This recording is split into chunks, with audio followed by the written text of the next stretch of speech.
Hello friend, today start with the science as the 7th class as the chapter 11 says structure and microorganism. See, today see in exercise as a first question, answer the following question. First question, see A, what is a cell? What is cell means पेशी म्हणजे काय? बघा हे answer book मध्येच आहे. The cell is the fundamental structural and functional unit of the living organism. Second question बघा B, name the different organelles in a cell. सेलमधले different organelles कोणकोणत्या आहेत? प्लांट अँड ॲनिमलमध्ये बघा ribosome, lysosome, cell membrane, Golgi body, nucleus, endoplasmic reticulum, vacuoles, mitochondrion is a different organelles of this cells. Third question बघा what is micro organism. सूक्ष्मजीव म्हणजे काय? व्याख्या विचारले झाले शिकवतानाही. बघा बुकमध्ये ह्याचा आन्सर आहे. बघा there are countless living organism on the अर्थ.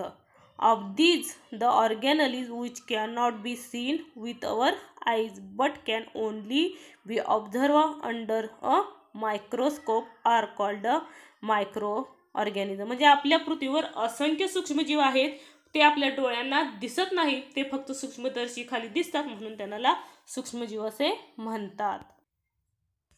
नंतरचा क्वेश्चन बघा which are different types of micro organism. Micro ऑर्गॅनिझमचे डिफरंट टाइप कुठले आहेत? बघा fungus, algae, bacteria, viruses and protozoa is a different types of micro organism. Next बघा second, fill in the blank with the proper word. बघा A, the organelle is called the dash dash is the present in the plant cell. Answer is a plastids. B, garbage is converted into dash dash microorganisms. Answer is a fertilizers. C, in the cell photosynthesis is carried out with the help of dash dash. Answer is chloroplast. D, an electron microscope is necessary for the study of dash dash. Is the answer is microbes and cell organelle. दोन्हीपैकी कोणतंही येऊ शकतं. बघा question 3, what is difference between us. जे differentiation वेगळेपणा काय ते लिहायचं कशात? ए, plant cell and animal cell. शिकवताना सुद्धा सांगत होतं प्लांट सेल अँड ॲनिमल सेलचं डिफरन्सिएशन. बघा plant cell have a definite shape. Plant सेलला काय आहे? डेफिनाइट शेप आहे, बट त्याच्यावरून काय सांगू नये. ॲनिमल सेलमध्ये काय? The animal cell have a do not have a definite shape. सर्व उत्तर आहेत बघा मी कसं लिहिलंय. Plant cell have a definite shape due to the presence of cell wall around then. त्याच्या भौतिक काय आहे तर ही जी पेशी भित्तिक आहे सेल वॉल, त्याच्यामुळे त्याला काय आहे? परमनंट शेप आहे, म्हणजे डेफिनाइट शेप आहे. पण तेच आपण जर ॲनिमल सेलमध्ये बघत तर त्याचा डेफिनाइट शेप नाहीये, कारण त्याच्यामध्ये पेशी भित्तिका नाही ॲज अ सेल वॉल. त्यामुळे बघा animal cell do not have a definite shape due to the absence of cell wall around them. त्याच्या भोवती absence आहे काय तर सेल वॉल. नंतर बघा there are no ribosomes. Plant cell मध्ये बघा तुम्हाला कुठं लायझोम्स दिसून येतो का? नाही दिसून येतो बघा. आणि पर ॲनिमल सेल मध्ये प्रेझेन्स आहे काय? लायझोम्स. बघा there are present in the lysosomes. Third बघा प्लांट सेल कंटेन सिंगल और लार्ज व्हॅक्युलर. इथं आहे बघा plant cell contain single large vacuolar. हे जे अपोजिट येणार ॲनिमल सेलचं काय येईल बघा. The animal cell contain small vacuolar and temporary form. आणि ते व्हॅक्युलर आहे ते टेम्पररी तात्पुरतच असतं, आणि हे व्हॅक्युलर कायमस्वरूपी असतं. कशामध्ये? प्लांट सेलमध्ये. नंतर बघा the mitochondria are few in number. ह्याच्यामध्ये जे मायटोकॉन्ड्रियाचे जे नंबर आहेत, मायटोकॉन्ड्रिया बघा कुठं आहे? बघा हा काय आहे? मायटोकॉन्ड्रिया आहे. हा अतिशय फ्यू म्हणजे एकदम छोट्या नंबरमध्ये प्लांट सेलमध्ये आढळून येतो, तर ॲनिमल सेलमध्ये मोठ्या नंबरमध्ये काय आढळून येतो? मायटोकॉन्ड्रियन. बघा तेच लिहिलंय there mitochondrion are greater in number as compared to the plant cell पेक्षा अॅनिमल सेल मध्ये जी काही संख्या आहे मायटोकॉन्ड्रियाची ती कशी आहे, ग्रेटर आहे. नंतर डिफरन्सिएशन बघा कशात सांगितलंय, बी प्रोकॅरियोटिक सेल अँड यूकॅरियोटिक सेल. हा ही डिटेलमध्ये पाहिलाय. हा पॉइंटला जो काही अॅनिमल सेल आणि प्लांट सेल आहे त्याला काय म्हणलं जातं, यूकॅरियोटिक सेल. आता प्रोकॅरियोटिक सेल कुठे आहे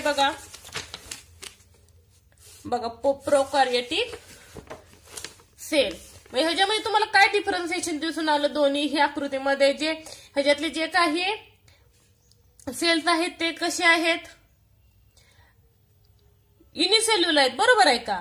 तर यूकॅरियोटिक मधले मल्टीसेल्युलर आहेत. हे पहिलं डिफरन्सिएशन सांगू शकता. किंवा बघा काय लिहिले मी, mitochondria are absence of prokaryotic cell. कारण त्याने अगोदरही सांगितले जे काही सेल प्रोकॅरियोटिक सेल मध्ये आहेत ते यूकॅरियोटिक सेल मधले नाहीत असं सांगितलेलं, बरोबर आहे का. बघा, prokaryotic cells are found in blue green algae and bacteria. त्याच्यामध्ये काय आढळतं, अल्गी आणि बॅक्टेरिया आढळतो, शेवाळ आणि बुरशी.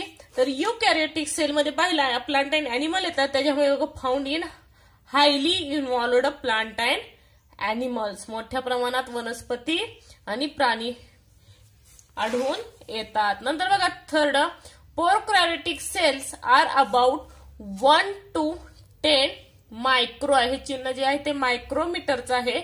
इन साईज, त्याची साईज किती आहे, 1 ते 10 मायक्रोमीटर. तर eukaryotic cells are about 5 to 100 micrometre in size. म्हणजे ह्याची साईज काय आहे, मोठी दिसून येते. तर प्रोकॅरियोटिक सेल्सची साईज छोटी आहे. नंतर बघा fourth, the cell organelles are present are without membrane. Without मेम्ब्रेनचा सेल ऑर्गॅनलीज प्रेझेंट आहे प्रोकॅरियोटिक सेलमध्ये. तर the cell organelles are always bound in membrane. मेम्ब्रेनच्या बाउंडलाच काय असतो, सेल ऑर्गॅनलीज प्रेझेंट असलेला दिसून येतोय. नेक्स्ट बघा आता, नंतर बघा sketch and describe in your own word the plant cell and animal cell. हे सुद्धा बुक मध्ये आन्सर आहे. बघा पहिली डायग्राम ही काढू शकता तुम्ही. ही कोणते, प्लांट सेलची आहे. आणि ही अॅनिमल सेल. तुम्ही नावही वेगवेगळी देऊ शकता, मी शिकवतानाही सांगितलंय. आणि त्याचं काय करायचंय, डिस्क्रिप्शन करायचं, म्हणजे त्याच्याविषयी माहिती लिहायची आहे. हो का, इथून डिस्क्रिप्शन करू शकता. इथं पहिला पॉइंट टाका बघा, the nucleus is the most important organelles of the cell. There are the porous double membrane around it. 3 बघा, the nucleus control all function of the cell. The nucleus काय करते, मी शिकवताना सांगितलंय, सेलचं सगळं कंट्रोल करण्याचं कार्य कोण करतं, न्यूक्लियस करतं सेलमध्ये. नंतर fourth, the endoplasmic reticulum is a sprawling net like organelles. Fifth, it function. कारण हे जे डिस्क्रिप्शन मी अगोदर शिकवताना व्यवस्थित सांगितलं नसेल तर व्हिडिओ पहा डिस्क्रिप्शन मध्ये. Function is to make necessary change in the protein produced by ribosomes and send them to the Golgi bodies. 6 बघा, Golgi bodies are made of a several flat sacs. हे व्यवस्थित करा, कारण पुढेही तुम्हाला डिटेलमध्ये हे विचारलं जातं आणि ह्याच्यावर प्रश्नही विचारले जातात. Their function is the proper distribution of proteins. नंतर 8 बघा, mitochondria and plastocytes are organelles with double outer coverings. नंतर बघा, as mitochondria produce energy, they are called as powerhouses of the cell. The chloroplast plant cell carry out the function of the photosynthesis. Vacuoles help through out waste products of the cells. नंतर बघा, vacuoles in animal cell is small. बघा इथे दिलेलं सुद्धा आहे, मग differentiation मध्ये विचारलं होतं.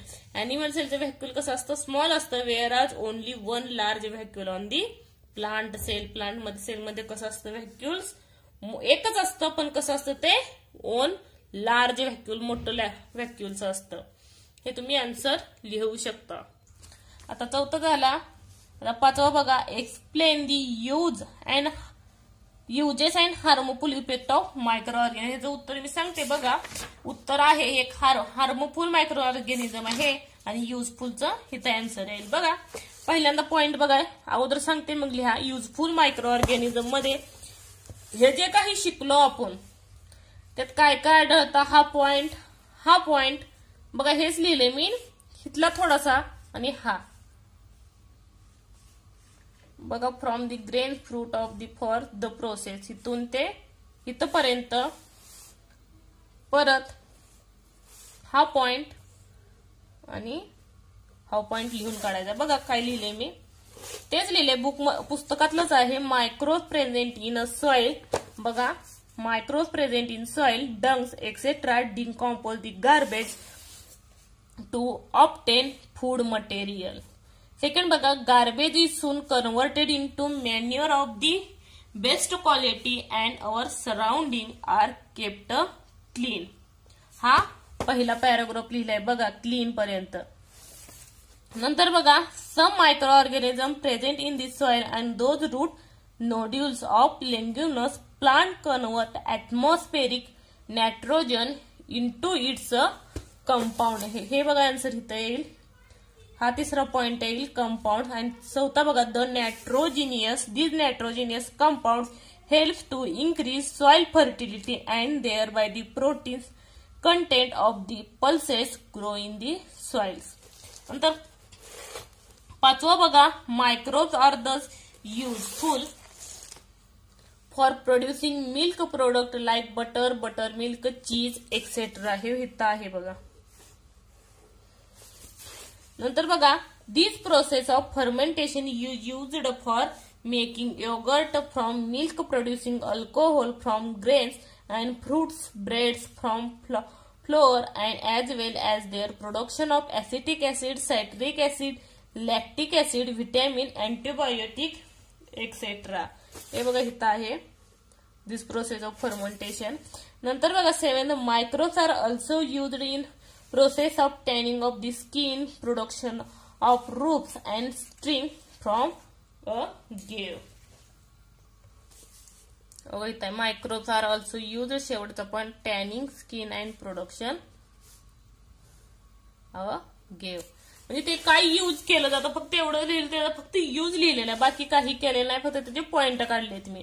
नंतर बघा, हार्मफुल मायक्रो ऑर्गॅनिझम. हा सुद्धा पॉइंट बुक मधलाच आहे बघा. हार्मफुल मायक्रो तुमच्या हिशोबाने तुम्ही काढू शकता, मला जे वाटतं मी ते काढलेलं आहे बघा. Fungus grows quickly on moist. ओलसर ठिकाणी फंगस किंवा बुरशी काय वाढते, लवकर वाढली जाते. बघा इथं काय लिहिले, fungus grows quickly on moist and stale food, खराब झालेल्या अन्नावर. As they use food stuff for on nutrition, some microbes release toxic material enterotoxins into food. हे सुद्धा बघा इथं आहे. As the food stuff for their own nutrition, some microbes release toxic material, intertoxic into a food, and such toxins spoil in the food. Eating such spoiled food can cause lose motion and vomiting. आणि असे harmful product खाल्ल्यावर काय होतात, आपल्याला इजा होतात बघा. Harmful microbes cause diseases plant, animal and human like amoebiasis, typhoid, cholera, hepatitis, gastro etcetera. Contaminated food or water are consumed. हे जे काय आजार आहे ते कशाच्या माध्यमातून होतात, फूड आणि वॉटर. म्हणजे तुम्ही जर असे खराब झालेले पाणी, अन्न असेल किंवा पाणी जर कंझ्युम केला, पिला, तर आपल्याला हे आजार उद्भवू शकतात. कुठले, amoebiasis, typhoid, cholera, hepatitis, gastro ह्यासारखे आजार काय होऊ शकतात, उद्भवू शकतात. नंतर बघा, on the breathing in the same air and contact with. हे बुक मधलंच आहे. Like common cold, cough, diarrhoea, pneumonia, tuberculosis etcetera. Breathing सारखे आजार होतात, as a common cold, cough, diphtheria, pneumonia आणि ट्युबरक्युलोसिस.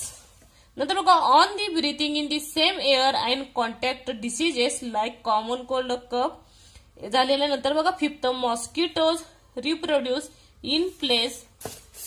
बघा इथंच आहे, place like hips of garbage, drains, stagnant water, etc. Microbes that cause diseases like malaria, dengue, elephantiasis, yellow fever, chikungunya, Zika fever, etc. again into a human body through the bite of female mosquito.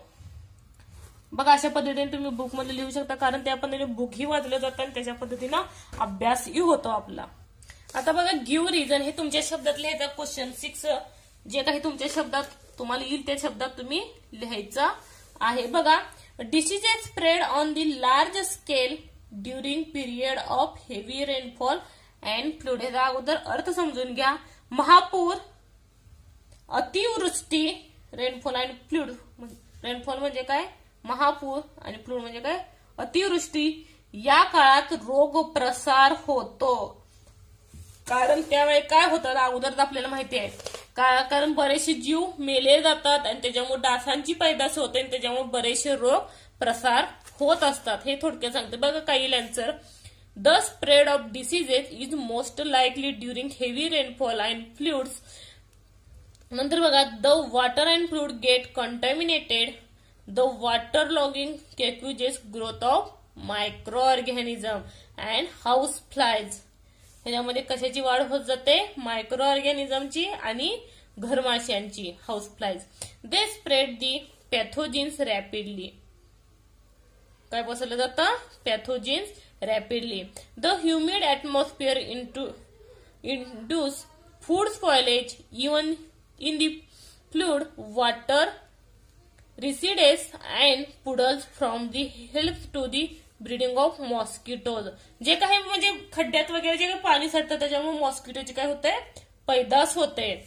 All such reasons are responsible for epidemic spread of diseases. ह्या सर्व कारण आहेत हे काय आजार पसरवण्याची. Next बघा B. There is possibility of food poisoning we eat stale food. Sorry, याचं बुक मध्ये सुद्धा थोडंफार आन्सर आहे. म्हणजे आन्सर हे बघा, शिळे अन्न खाल्ल्याने विषबाधा होण्याची शक्यता का असते, कारण त्याची कशाची वाढ झालेली असते, इंटरटॉक्सिन हे विषारी अन्नाची वाढ होते मायक्रोबची. बरोबर आहे, तेच लिहायचंय. बघा महत्वाचा हा काय, इंटरटॉक्सिन कॅक्यूज होतो. बघा the stale food is like have microbes in it. म्हणजे शिळ्या अन्नामध्ये कशाची वाढ झालेली असते, सूक्ष्मजीवांची, मायक्रोबची. Same in the microbes produce the enterotoxins. त्या मायक्रोब्स मध्ये काय प्रोड्यूस झालेलं असतं, विषारी घटक. कुठला, त्याला नाव काय आहे, enterotoxin. The enterotoxin causes food poisoning. तो काय पैदास करतो, अन्न विषबाधा. Therefore there is a possibility of food poisoning in it. एवढंच लक्षात ठेवा, इंटरटॉक्झिनची वाढ होते त्याच्यामुळे विषबाधा निर्माण होते आणि त्याच्यामुळे आजारी पडण्याची शक्यता जास्त असते. नंतर सी बघा. Soil is turn over during tilling. बघा त्याचा answer. There are some useful bacteria in the soil. Soil मध्ये काय असतो, युजफुल असणारा बॅक्टेरिया असतो. They help to decomposing organic substance in to inorganic nutrient. ते काय करतं, डिकॉम्पोजिशन करतं, विघटन करतं organic substance. There by J काय इनऑर्गॅनिक न्यूट्रियंट आहेत त्याचं. नंतर बघा thereby the produce fertilise. Some microbes also help in nitrogen fixation. ह्याच्यातले काही फर्टिलायझर झाल्यानंतर ते काय मदत करतात, जे काही मायक्रोब्स आहेत ते काय हेल्प करतात, नायट्रोजन फिक्सेशन करण्याचं. म्हणजे फिक्सेशन म्हणजे काय, ते नायट्रोजन ज्या झाडांना जे आवश्यक आहे ते देण्याचं कार्य करतं. They help the plant to get nitrogen, thus have better yield of crop. The soil of turnover during tilling the mix of bacteria. म्हणजे जमीन मशागतीत माती खाली वर करतात. का करतात, त्या एवढ्यासाठी करतात. त्यात मायक्रोजोम्स आहे ते खाली वर जाण्यासाठी, तो बॅक्टेरिया खाली वर झाला पाहिजे. नंतर बघा the fungus grows quickly in a moist or humid condition. म्हणजे जे काही फंगस आहे, फंगस म्हणजे काय, बुरशी, ग्रोथ क्विकली होतात कुठं, मॉइस्ट ओलसर ठिकाणी किंवा दमट जे वातावरण आहे. चटकन त्याची वाढ होते. बघा त्याचा answer, the fungus need suitable condition for the growth. फंगसला कशाची गरज असते? कंडिशन फॉर ग्रोथ, म्हणजे त्याला गरज कशाची? ग्रोथची गरज असते. मग ती गरज कशातून बघते त्याची? The moist and humid condition are favourable to it. त्यांना म्हणजे ओलसर आणि दमट वातावरण हे त्यांचं अनुकूलन आहे, त्याच्यात त्याची ग्रोथ होत असते फंगसची. It does not grow in a dry condition. ते ड्राय कंडिशन म्हणजे वाळल्या जागेला त्यांची ग्रोथ होऊ शकत नाही. नेक्स्ट बघा, अ refrigerator is used in almost every home. घराघरामध्ये म्हणजे फ्रीजचा वापर करतात. का करतात? बघा, the harmful microbe do not grow in cold temperature. बघा, हे जे मायक्रोब्स आहे लक्षात ठेवा, जास्त टेम्परेचरलाही वाढत नाहीत आणि कमी टेम्परेचरलाही वाढत नाही. कोल्ड टेम्परेचर कसं असतं? अतिशय कमी असतं आणि कोल्ड टेम्परेचरला ह्या मायक्रोबची, हार्मफुल मायक्रोबची वाढ होत नाही. They grow only in a temperature range of 50 degree to 35 degree. ते फक्त 15 डिग्री सेल्सिअस ते 35 डिग्री सेल्सिअस या तापमानाला त्यांची वाढ होते. Refrigerator has a very low temperature. Food can be stored there without spoiling. आणि ते अतिशय कमी तापमानामध्ये जे काय अन्न आहे ते काय केलं जातं? स्टोअर केलं जातं. Therefore, to store perishable food items, refrigerators have become essential in every home. त्यासाठी रेफ्रिजरेटर काय केला जातो?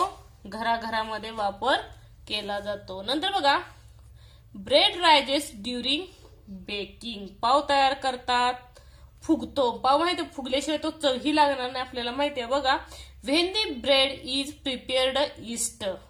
फर्मेंटेशन बघितलंय आपण, फर्मेंटेशन मध्ये ईस्ट झालेलं आहे.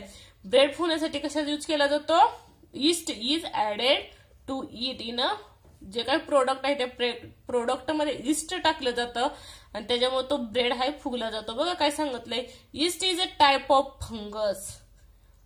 ईस्ट कुठल्या टाइप मध्ये येतो? फंगसच्या. It undergoes process of fermentation. मी अगोदर सांगितलं ही प्रोसेस कशाच्या खाली अंडर होते? फर्मेंटेशन की no. In the batter of bread and release carbon dioxide. जेव्हा तुम्ही ब्रेडचं बॅटर बनवायला चालू करता तेव्हा कार्बन डायऑक्साइड काय होतो? रिलीज होतो. Therefore the bread rise during baking.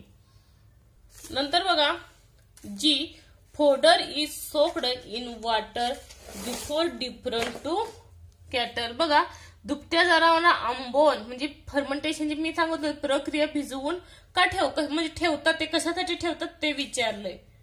जे काय आपली घरी जनावर आहे आपल्याला माहिती असेल, बरोबर आहे. ती जे जनावरांना जो काही पेंड वगैरे असते बघा, ती आंबवली जाते, भिजवली जाते, मग ती जनावराला दिली जाते. बघा का दिली जाते? By adding a fodder in to water it is fermented. बघा, फोडर जे काही अन्न आहे ते वॉटरमध्ये काय केलं जातं? भिजवलं जातं, ऍज अ फर्मेंटेड केलं जातं, आंबवलं जातं. Bye fermentation the vitamin content rises. बघा, फर्मेंटेशन केल्यामुळे त्यातील व्हिटॅमिन काय होतात? वाढले जातात. In the fodder it is also easier for digestion. आणि त्या जनावरांना ते इझी जातं डायजेशन म्हणजे पचन करायला. The cattle is this well nourished therefore fodder is soaked there offering a cattle. तर शेवटचा प्रश्न बघा 7वा.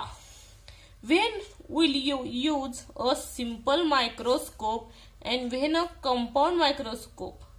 बघा, साधा आणि संयुक्त सूक्ष्मदर्शी तुम्ही कशासाठी वापरा आणि explain the detail how you will use them. हे शिकवतानाही सांगितलंय. बघा, फर्स्ट बघा, simple microscope is an lesser magnification.